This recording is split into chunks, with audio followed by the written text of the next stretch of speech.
Hey guys, Coach here. How you doing this week? Hey, we got something just a little bit different today.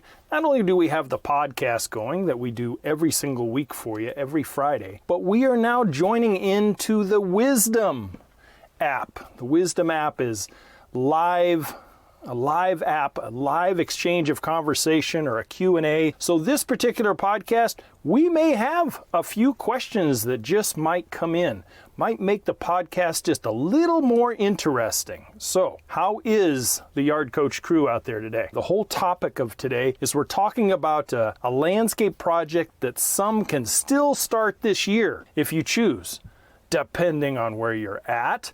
But I am addressing many who will have to wait until next spring to launch. And you know who you are. You look outside and you go, yes, so much for that landscape project. Thought I was going to get it in, but I got 6 inches of snow, and chances are you're not going to be able to do it. So that's what we got going on today. Man, I am glad you're here. I'm excited about this one. It's got a little bit of the live tremors that are going through Coach right now, but we'll get through it just fine. So let's get this show on the road, shall we? Hey, I'm Matt, and you can call me Coach. This channel, this podcast is all about DIY landscape education, concepts and ideas, solutions, so that you guys can go out and tackle projects yourself, be a heck of a lot more self-reliant in this day and age, and save a lot of money in the process. Man, you know something? After 20 years in the green industry, I bring with me a lot of knowledge and experience that I want to share with you guys. That new, modern, educated, self-reliant homeowner of today. Well, here we are, now on the cusp of November, just a couple of days away. Many places are now starting to dip in temperatures in daylight hours. Not everywhere, but many places. Days are much shorter, especially at the end of this coming week. And at the end of next week, you're going to have daylight savings time changing again. And it's this time of year when many turn to the thoughts of the holidays, maybe some holiday travel and some shopping lists and all those kinds of stuff. And landscaping projects oftentimes start to take a rear seat as far as the priorities go. You may have a project in mind, but fear that the time of year and the weather is a hindrance now. Well, it probably is, and it really depends, right? It depends on what? It depends on location, and weather is the determining factors of whether you move forward and launch or hold off until next year. Now, for you guys in the southern tier states, Florida, Bama, Mississippi, southern Texas, Arizona, maybe some parts of southern Nevada, but they're starting to get cooled off too. And SoCal, you're probably good. All the way up California, although, man, they sure got smacked hard lately with some good rain and snow. Not sure you're going to have real landscaping conditions going on for a little while unless things kind of dry out. But either way, there has to be a thought process injected into the project in order for it to be an enjoyable, smooth, and painless road to the end of your project journey. It really does. Take out those planning and those critical steps that we're talking about here today, and that's sometimes where people just throw the shovel down and they curse and they say, that's it, I'm done. Well, some of those critical steps, like any other home improvement project, you have to understand. You really do. And you have to meet it mentally, you have to meet it physically and financially. This way, it is done right the very first time, within or darn close to a projected budget that you've set for yourself, and just as important, within the expertise, the scope of expertise that you possess, which, I'll tell you what, many of you have a lot more expertise than you probably realize. It's just that you've never tested yourself. It won't really matter what size the project is, from really small, like building a vegetable box or planning out a bulb bed or something that you might want to do this time of year. From really small to full-on big full front yard and backyard rip out and redos. The big 5 steps are all the same. You just basically, to coin a phrase from some fast food places, you just kind of have to supersize the plan a little bit. So here they are. Here's the big 5. And I readily admit that I have talked about these in the past. I have. But I want to interject these occasionally because rather than you go tripping through 9 million videos or podcasts in order to find the last one I did, I have it up to date for you here. And since we're coming into the winter months, the planning months, here's a nice fresh look at it, okay? So here they are, the big 5. Number 1, budget. Number 1, budget. I'm going to break these down a little more extensively as the show goes on. Design, a landscape design. Doesn't have to be super fancy, but a landscape design that meets the budget. Very big emphasis that meets the budget. You don't want to over-design if your budget isn't going to accommodate it. The next one is sourcing.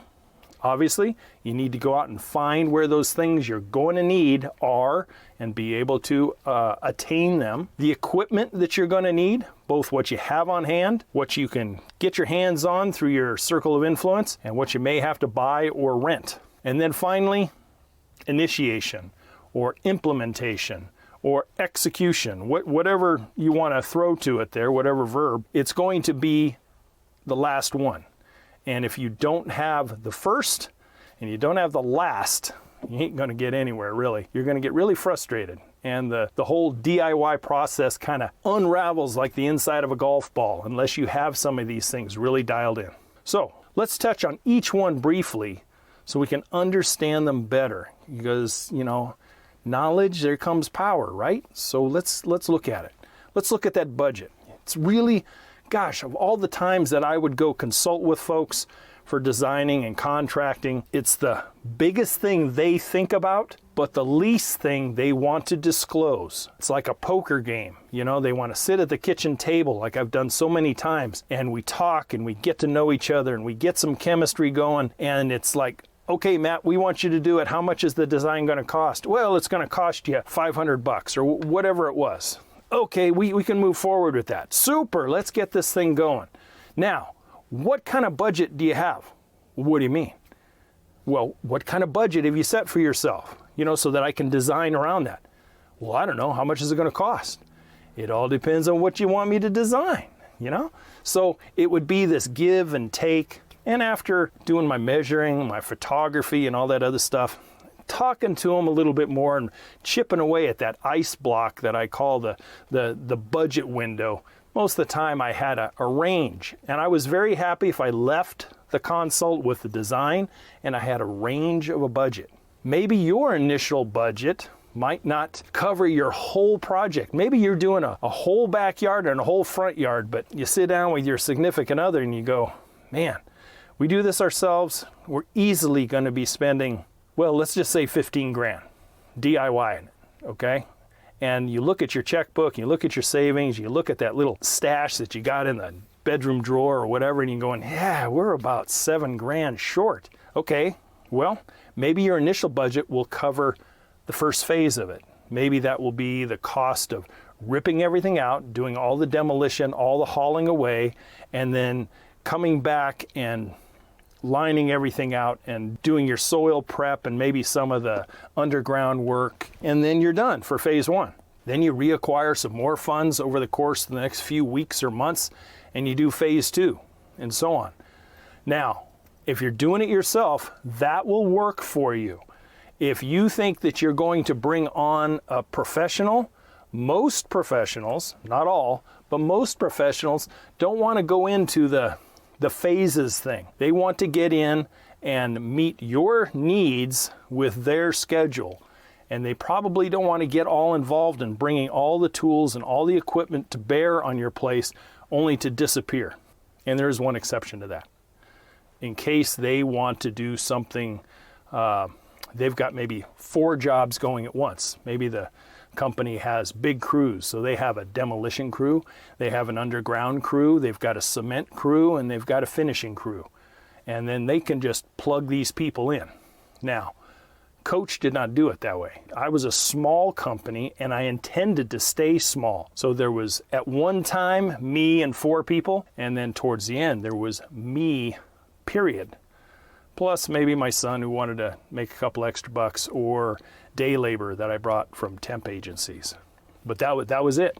And it worked because we were going through a recession and I needed every single dollar that I could get out of every single job. Many DIYers, this will work with those phases. Like I said, most professionals, they kind of go, I'd just like to get in and do it. The trade-off is if you get into a lot of phases, things get left undone. I've seen this in some DIYs and I've seen this in some professionals. Things like, okay, demo's done, we got enough time, let's get some soil amending done, and we're gonna do some trenching, and then, okay, we're done. And they disappear for 3 weeks. And then you get things like open trenches that are left, or the regrowth of weeds because the place was neglected, and you got a little bit of rain, and now you got all these weeds coming up. So you get back on it after your budget is met, and you go, oh, crap, now I got to deal with the weeds now. And this is the problem when you stop, because when you stay on a project, you keep the ground stirred up, you keep doing things progressively, and you start slapping down new patios and walkways, and you're tilling and keeping this, there's no room for the weeds to come up. And then when you're almost done, you're mulching and maybe putting a pre-emergent layer down, and then you're not getting this stagnant job site where stuff can come in and be a problem. I mentioned it just a moment ago, I was a strong opponent of phases. I really enjoyed applying my trade from start to finish because I was smaller. One job at a time, start to finish. I found my energy, my quality of work, and my focus stayed intact a lot better. The budget should be realistic and within reach without tumbling into a huge debt hole. If you can finance it one time and do it one time from start to finish, it will save you valuable time, valuable dollars, time actually on the job, and save you a lot of frustration and a much better project experience overall. So the budget's a big one. I'd say it's the number one of the whole thing. All right, moving on. Designing.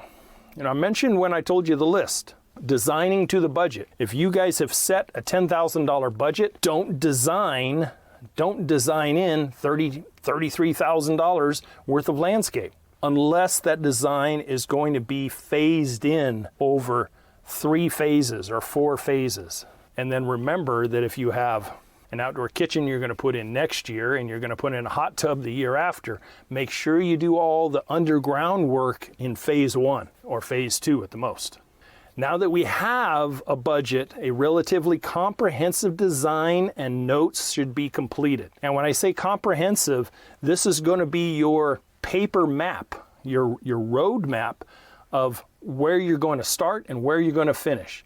Now the design generally is the finished product look, but in your design notes, you're going to make notes to yourself, just like I did to my clients, of what is going to be needed to be done. You could also call it a step-by-step punch list or whatever you want to do. This can be done by you with a little thought, or you can farm it out to a qualified landscape designer, like moi did for over 20 years, almost 30 years as a designer. And then you can take that roadmap and then you can apply it. And I had dozens of clients over the years that did just that. They hired me, they paid me, I gave them something that they could work with, I explained it to them, and then they were on their own. And 90% of them did pretty darn well. As you begin to assemble your ideas and your thoughts, the budget will be kept in mind at all times. Let's just call them the I wants or the give me's, okay? The I wants are nice on paper, but can they materialize in a financial reality? Can they? If you want to put in fire bowl water feature and all that other kind of stuff, that's really nice. It's when it comes to looking at online and on websites and stuff, but can you afford it? Is it realistic? Even in the phases down the road, will it be realistic? And you have to be very, very honest with yourself. If so, then do it. Then do it by all means. If it's financially attainable, do it. It'll never be cheaper than it was yesterday.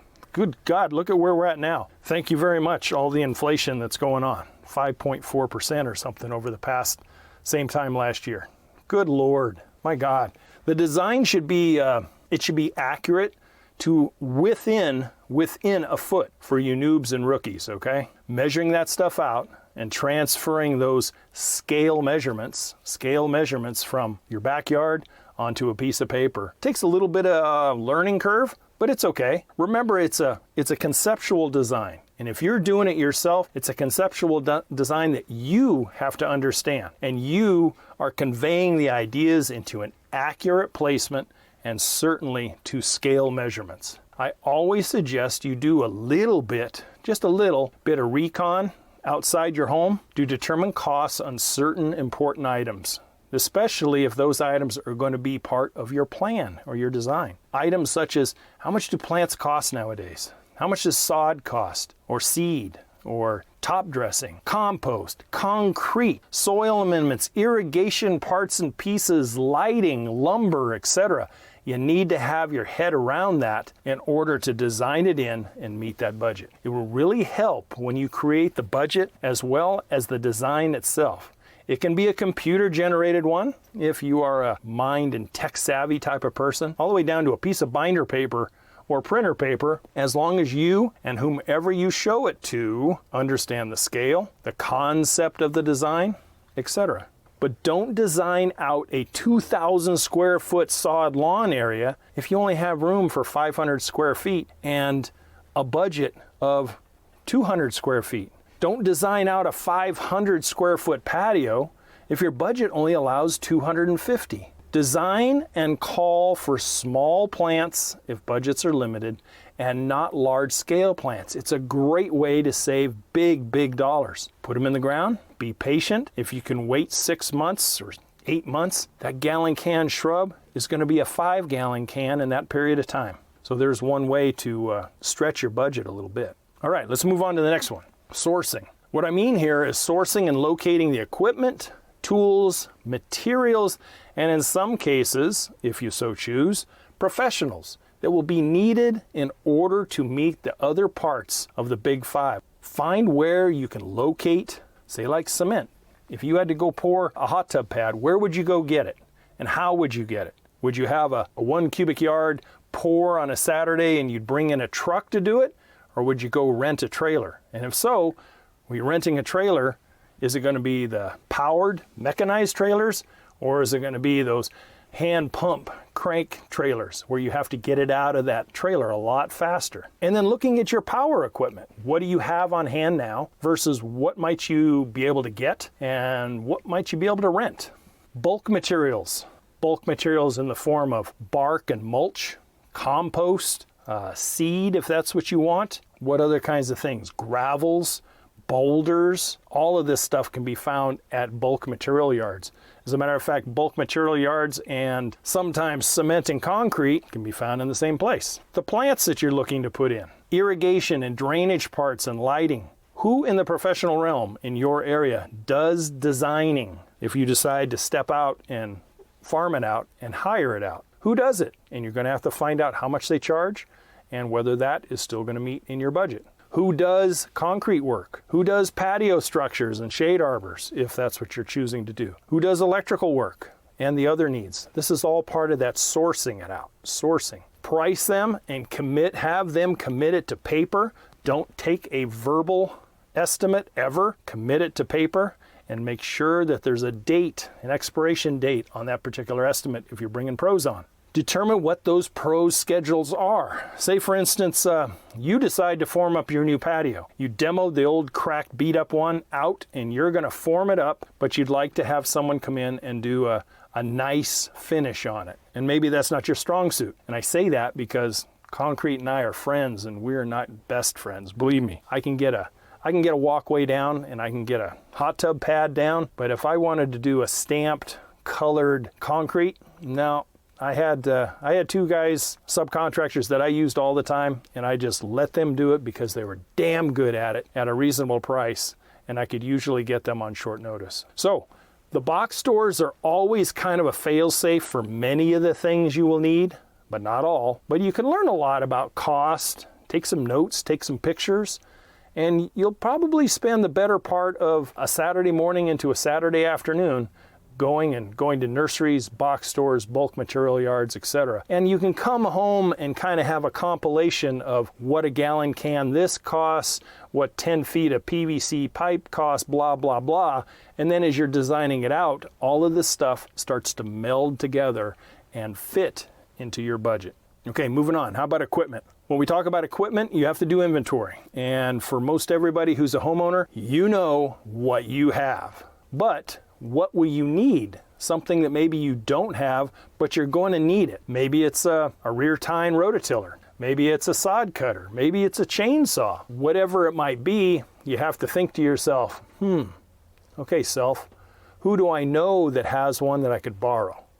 Best option right out of the gate. Hey, my brother has a chainsaw, or my brother-in-law, or my sister-in-law, or my grandparents. They got a chainsaw. I know they'll loan it to me. What kind of power equipment will you need? Like I said, tillers and sod cutters. How about the hand tools, like an axe, a pick, sledgehammers?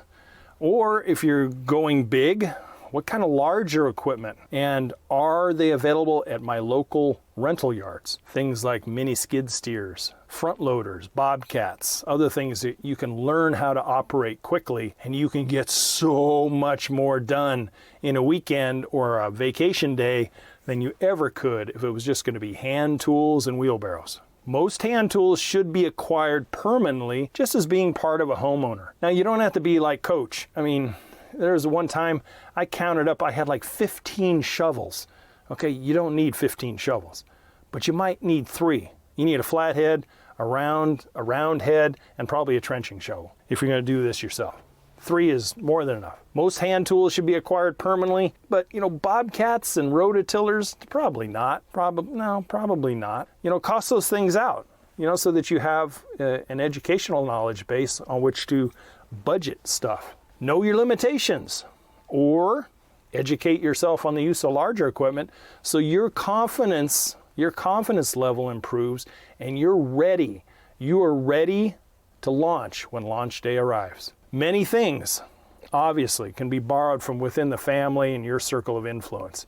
Even vehicles, maybe a dump trailer. Good Lord, if you could land your hands on one of those during the project, that's quite a find. Dump trailers or even utility trailers help with hauling materials and goods to make the project that much easier. If you have a little Toyota pickup and you need 2 yards of 3/4 inch base rock, you're going to have to make a couple of trips because that's just going to squish the hell out of your little pickup. But if you have a dump trailer, you can pull a small dump trailer or whatever. You may only need one run to the yard. Here's another thing.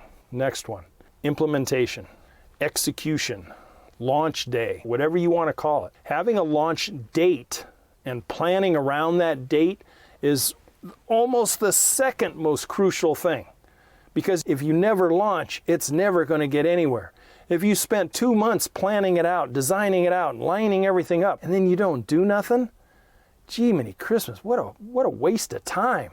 Scheduling time off for you, arranging family needs, arranging and scheduling pros if you're bringing them in. And then how are you going to dovetail in with those pros' schedule? Equipment, ordering of materials, all revolves around this first date, that launch date. So if it's going to be Saturday on April 2nd, 2022, and then you have X number of days to get your demolition done, get the site cleaned up, and all the stuff that you're going to need to be able to do at a particular point in time, and then you have your pro that's going to come in and do all the flat work or your patios and walkways or whatever, and you have trenching and other stuff that's going to be needed. And I always suggest you get a lot of your underground work done before the cement guy arrives, but sometimes you can't. You got to be flexible. If there's demolition to be done, it is really nice to have a few extra bodies to tackle that initial day. It's nice to have that support around you, and it's nice to really lighten the load and keep everybody energized. And then at the end, you kick back, you're sore, you're sweaty, you're tired, and you guys have a beer and a barbecue, and it really makes that first day, which is really critical, almost like a kid going off to school for the first time. You know, if he has some friends and he knows somebody and gets in there, it makes it a lot easier than being a total stranger and doing it all on his own. Anyway, staying on that projected schedule as much as you can. Weather will dictate a lot of things. Life gets in the way sometimes. You know, you can have everything ready to go, and you know that on Monday morning your cement guy's there, and all of a sudden he doesn't show. He doesn't call you. So what do? Hey, if you go to the website and get the ebook, I'll tell you what to do. Maybe your demo day, maybe your demolition day is going to be just one day. For some of you, there might be a lot of stuff going on. Maybe some of you, it's going to take 3 days, 5 days, a week or more. You know, have the necessary help to manage the task at hand and then know your limitations. Project timelines of start to finish and allow for some weather setbacks, material setbacks, and professionals setbacks. You know, basically patience, understanding, and acceptance of these time issues up front will mitigate your frustrations, your cursing parties, and make your project flow a lot smoother. Don't enter into it expecting next day service for some things, especially in these times we are in. Contractors are super busy. Product in the pipeline is kind of iffy in some realms. You know, so order early and allow an extra week for something, especially if they're special orders. Last minute special orders and such often run into several extra days depending on what you need. All part of the planning it out ahead of time. It really is. So now you have just a glimpse at your new landscape makeover project and what is involved. It's just not grass and plants and water. It's really not. There's a lot to it. You wouldn't go into a whole kitchen remodel or a brand new bedroom extension without having a lot of planning on it. It's no difference in the landscape world. Watch or listen to this a couple of times if you'd really like to get a thorough understanding. I invite you to. If you want even more education and more info on DIY landscaping, hey, check out the digital course and the ebook on there. It's always youryardcoach.com. Plus, if you haven't subscribed or you haven't followed on Wisdom Here Today, or on YouTube, or on the podcast, I sure invite you to do so. I'm honored to have you. I really am, as part of the Yard Coach crew. Guys, that's what I have right now. I'm glad to see that the live thing went off without a hitch. I didn't have a whole lot of people come on there, but in time, maybe there will be. Who knows? But I am certainly glad. And taking a glance over at the Wisdom app, it looked like there may be like 45 of you or so that are out there. Well, hey, check out the podcast, and every Friday afternoon I always release the YouTube channel, and look forward to seeing your comments and let me know what you need. I also always invite people to come over and email me at youryardcoach@gmail.com if you guys have questions that you don't want to share publicly, but you have landscape questions. Well, until next week, next Friday, as always, I'll see you then, and to your landscape success, you guys take care.